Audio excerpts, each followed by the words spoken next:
Polisi y'igihugu ishami rishinzwe umutekano mu muhanda iributsa abatwara ibinyabiziga ko hari igikorwa cyo guhindura uruhushya rwo gutwara imodoka permis de conduire rumaze imyaka 5 nk'uko itegeko ribiteganya. Ubundi itegeko riteganya ko mbere yuko utwara ikinyabiziga ugomba kuba ufite uruhushya rw'agateganyo arirwo ruhamya ko uzi amategeko y'umuhanda. Nyuma yo kurubona ugakorera uruhushya rwa burundu arirwo ruhamya ko nyuma yo gutsinda ikizamini ushobora gutwara ikinyabiziga. Uru ruhushya rero rwatanzwe mu gihe cy'imyaka 5 nk'uko biteganywa n'amategeko. Nanone nyuma y'iyo myaka 5 haje gushyirwaho amabwiriza ya minisitiri ufite mu nshingano zo gutwara abantu n'ibintu agena igihe cyongererwa ufite uruhushya rwo gutwara ibinyabiziga rwarangije igihe rwarangije imyaka 5, ndetse ayo mabwiriza akagena n'amafaranga umuntu atanga kugira ngo abe yahindurirwa uruhushya rwo gutwara ibinyabiziga yarasanganywe. Uruhushya rwo gutwara ibinyabiziga iyo ruhinduwe kuva ku ufite imyaka 18 kugeza ku myaka 65 ahabwa imyaka 10. Ufite hagati ya 65 na 73 agahabwa imyaka asigaje kugira ngo yuzuze ya myaka 73, naho urengeje 73 agahabwa imyaka 3, akaba aribwo agaruka nyuma akongera kongererwa igihe bitewe n'ubushobozi akigaragaza ko yaba yatwara ikinyabiziga. Uburyo bwo guhinduza buroroshye, ndetse mu minsi 3 gusa permis yawe iba yabonetse. Kugira ngo uhinduze bigusaba gutanga amafaranga 5,000 wishyura kuri konti ya Rwanda Revenue. Iyo umaze kuyishyura nibwo utangira noneho guhinduza permis yawe. Kuyihinduza ni umurimo watangiye kuva aho itegeko rishyiriweho mu kwezi kwa 4 riteganya ko mu gihe cy'amezi 6 ryakabaye abafite izo permis bakabaye bararangije kuzihinduza, ariko kubera ari igikorwa gihoraho kuko buri munsi hari permis iba icyuye igihe, turakangurira abantu kwitabira iki gikorwa. Hari n'uburyo bwashyizweho bufasha umuntu aho ari hose kuba yahinduza permis ye bitamuvunnye, aho ajya mu butumwa bugufi kuri telefone igendanwa ya MTN akandika inyuguti R nk'u Rwanda, agasiga akanya akashyiramo nimero z'irangamuntu ye, agasiga akanya agashyiramo akarere ashaka kuzafatiramo iyo permis imaze gukorwa, agasiga akanya agashyiramo nimero ziri kuri declaration ya Rwanda Revenue, banasubiramo kuri bordero zanditseho advice number mu rurimi rw'icyongereza zitangirwa n'umubare 61, akohereza kuri 31 ahita ahabwa ubutumwa bugufi bumusubiriramo amazina ye ndetse bukamuhana nimero za dosiye azakurikiranaho permis ko yakozwe. Permis ikaba rero mu gihe cy'iminsi itarenze 3 iba yakozwe, hagasigara ko nyirayo yaza kuyifatira ku karere yifuje kuzayifatiramo. By'umwihariko abaturiye umujyi wa Kigali baba ari Abagasabo, Nyarugenge cyangwa se Kicukiro, nubwo muri bwa butumwa bugufi bohereza bashyizemo ako karere, iyo permis isohotse baza kuyifatira ku cyicaro cy'ishami ry'umutekano mu muhanda ku Muhima. Abamaze guhinduza baracyari bake ugeranyije n'umubare w'abazitunze. Kugeza ubu rero iki gikorwa aho gitangiriye hamaze guhindurwa permis zisaga 8,000. Twe tureba izimaze gucyura igihe uko tuzibona muri systeme, tugasanga ubwitabire ari butoya. Tukaba dukangurira Abanyarwanda kwihutisha iki gikorwa kuko kutakihutisha bishobora kugiraho ingaruka.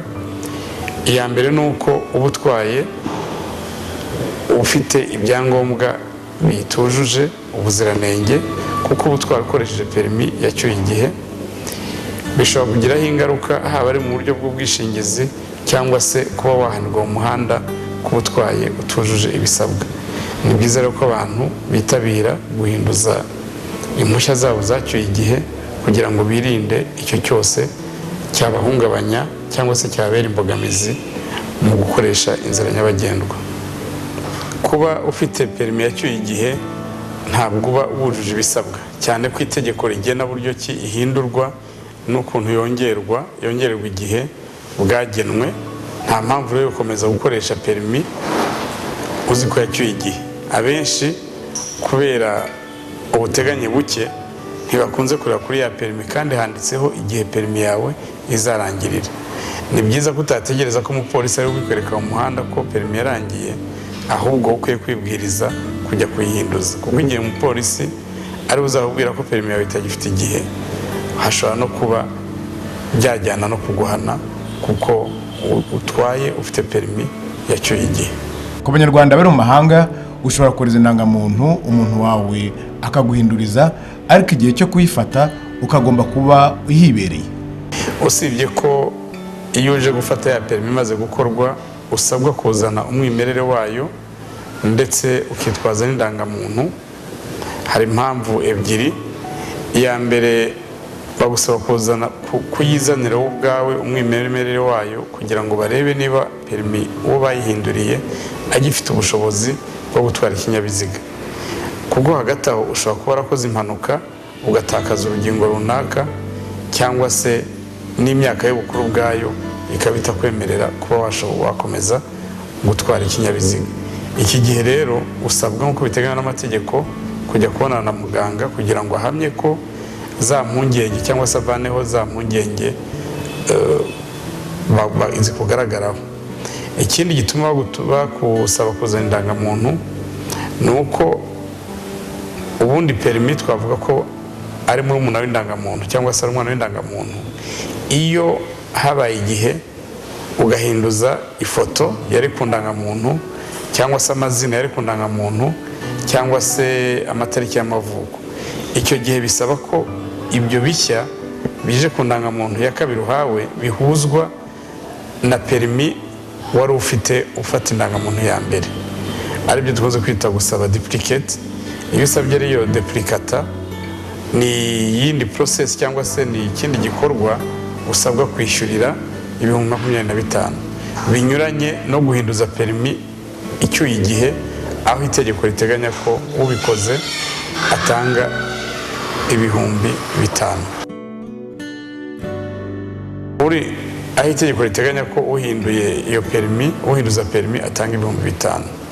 Kuri mu mahanga ashobora kwifashisha umuvandimwe uwo ari we wese akamwohereza indangamuntu ye kugira ngo abe yamwandikishiriza bamuhindurize, ariko igihe cyo kuyifata agomba kwiyizira ubwe azanye na perimi ye y'umwimerere. Mwikwirindiriza ko hagomba kujyaho ibihano kuko ni ku nyungu zanyu. Mbere yo kugera ku rwego rwo guhana tubanza kwigisha ndetse no gukangurira abantu kwitabira iki gikorwa, kuko kuva itegeko risohotse rigena uburyo iri guhinduza perimi bikorwa, umuntu wese ufite perimi ishaje cyangwa se yacyuye igihe cyangwa se yarangije imyaka 5 yakagombye kwihutira kuyihinduza. Nyuma rero y'iki gikorwa cyo gukangurira abantu kubikora ku neza, ku bushake, birumvikana ko hazajyaho n'ingamba yo guhana abo bazaba batwaye ibinyabiziga batujuje ibisabwa. Kuba babyitabira ari benshi nta kibazo byateza, kuko ishami ry'umutekano mu muhanda ryarabyiteguriye kandi n'ubu birakorwa. Uko baje ntikibuza ko mu gihe cy'iminsi 3 umuntu aba ashobora kubona perimi yayihinduje. Uburyo burahari, haba ari imashini zishinzwe kubikora, haba ari abapolisi bashinzwe kubikora. Nta mpungenge n'imwe dufite, ahubwo iyo dufite nuko abantu batabyitabira. Mumaze kwibutswa guhinduza impushya zanyu zo gutwara imodoka, ariko munibuke ko amakosa atari ugutwara nabi mu muhanda cyangwa kuba udakwije ibyangombwa, burya no guhagarara nabi birahanirwa. Amakosa akunda kugaragara ku binyabiziga bihagaze nuko yabihagaze ahatemewe n'amategeko. Hari ibihagarara ahagenewe ibindi binyabiziga, cyangwa se hari ibikoresha igice cy'umuhanda cyagenewe ikindi cyiciro cy'abantu bakoresha inzira nyabagendwa. Nk'urugero ni abahagarara aho dukunze kwita kuri borudire cyangwa bakanahakoresha mu buryo butemewe.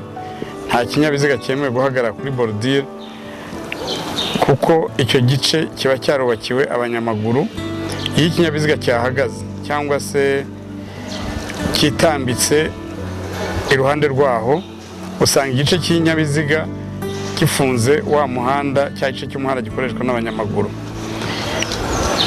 Byiza rero ni uko abantu batwaye ibinyabiziga bakwirinda kujya baparika ku nzira zagenewe abanyamaguru.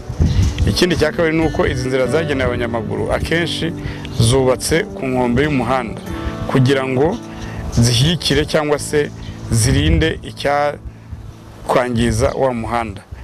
Uburyo byubatswemo ntabwo ari uburyo bukomeye kuko ahenshi hakoreshwa za pave. Iyo rero ikinyabiziga gihagaze hejuru kiba kiriho cyangiza ya borudire, ari nako cyangiza wa muhanda bari barubakiye iyo borudire kugira ngo uwukingire. Kutubahiriza rero iriya nzira y'abanyamaguru cyangwa se kutubahiriza borudire birahanirwa, bigahanirwa n'ingingo ya 592 y'igitabo cy'amategeko y'u Rwanda, aho bateganya ko ukoze ikosa ryo mu muhanda ahanishwa kuva ku 10,000 kugeza ku 150,000. Abenshi bahagarara habujijwe bakabikora nkana. Impamvu zituma abakoresha inzira nyabagendwa akenshi batubahiriza iriya borudire bakayiparikaho, ntabwo umuntu yavuga ko ari ukubura aho baparika, ahubwo no kuba abonye umwanya yihuta ntabanze gutekereza aho akwiye gusiga ikinyabiziga cye, akabona hari umwanya akaba ariho hasiga, atitaye ko aho hantu hateganirijwe abanyamaguru. Mwibuka ko polisi idahana gusa, itanga n'inama ku bavunira ibiti mu matwi. Rero mumenye igikurikiyeho yuko ari ukwitabaza itegeko. Turajya inama yo kwirinda buri gihe gusiga ikinyabiziga cyawe aho ubonye cyangwa se aho ushatse. Siga ikinyabiziga cyawe aho ubona ko kitabangamiye imikoreshereze y'inzira nyabagendwa. By'umwihariko twirinde guparika ku nkengero z'umuhanda ahagenewe abanyamaguru kuko byangiza umuhanda bikavutsa n'uburenganzira babandi bakoresha inzira nyabagendwa, kuko iyo umunyamaguru asanze aho yanyuraga hafunze biba ngombwa ko agaruka mu muhanda akaba yateza impanuka.